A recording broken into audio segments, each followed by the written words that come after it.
आज भी लाखों लोग हर साल कैंची धाम आश्रम में जाकर के कंबल क्यों भेंट करते हैं, क्यों कंबल चढ़ाए जाते हैं? इसके पीछे की कथा सुनिए। नीम करौली बाबा हमेशा कंबल उड़ा रखते थे।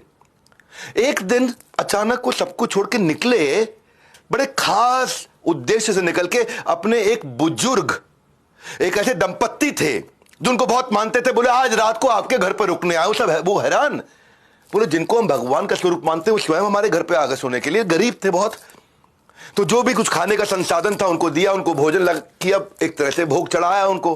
और एक चारपाई थी, उस चारपाई पर उनको सुलाया, बाकी दोनों जमीन पर सो गए। उस दिन रात को जैसे जैसे आधी रात बीतने के बाद नीम करौली बाबा कराहने लगे। बहुत आवाज आने लगी जैसे कोई उनको बहुत मार रहा हो, बहुत पीट रहा हो। अब वो सोए हुए थे। बुजुर्ग दंपत्ति ने उनको उठाना भी ठीक नहीं समझा और खुद वो सो नहीं पाए, क्योंकि वो कराह रहे थे। इतना उनको दर्द हो रहा था, बहुत बहुत बहुत तेज दर्द हो रहा था। हिल रहे थे, कांप रहे थे, वो दर्द उनको देख रहे थे।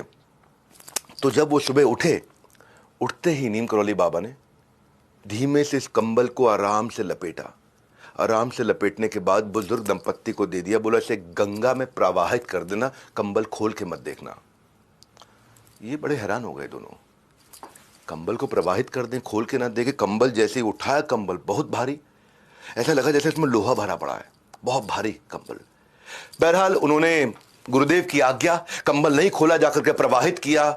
अजीब सा लगा कंबल प्रवाहित करते वक्त। कुछ दिन के बाद उसी दंपत्ति का बेटा बांग्लादेश से वॉर के बाद लौटा, जो कि ब्रिटिश फौज में एक सैनिक था और दूसरे विश्व युद्ध में उस समय बर्मा फ्रंट पर तैनात था ब्रिटिश आर्मी की तरफ से। लड़ाई की स्थिति पूछने पर पता चला कि दुश्मन उस रात को, और ये वही रात थी जिस दिन बाबा नीम करौली के घर आए थे, पूरे दुश्मन की फौज ने उसको घेर लिया और सबको घेर लिया। वहां कुछ थोड़े से सैनिक बचे थे और लगातार रात भर गोलियां मारते रहे। सारे सैनिक मर गए, इसको एक भी गोली नहीं लगी। मेरे बोलते बोलते रोंगटे खड़े हो रहे हैं। इसको एक भी गोली नहीं लगी। पूरी रात गोलियां चलती रही, सब मर गए, इसको एक गोली नहीं लगी।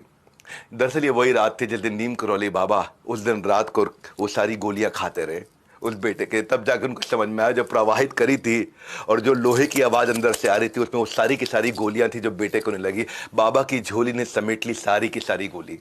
इसलिए आज भी कैंची धाम स्थित मंदिर के अंदर बाबा को सारे के सारे भक्त लोग जाकर के बड़े हृदय से कंबल चढ़ाते हैं। और आज जो उस धाम पर कंबल चढ़ाता है बाबा, उसका बल कभी कम नहीं होने देते, उसका बल बढ़ता चला जाता है।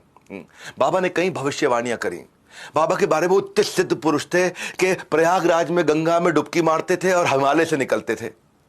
हिमालय में जाकर के अप्रकट होते थे, तो फिर उसके बाद हरिद्वार से बाहर निकलते थे और वो जो कह देते थे वो होता था। एक बार दिल्ली में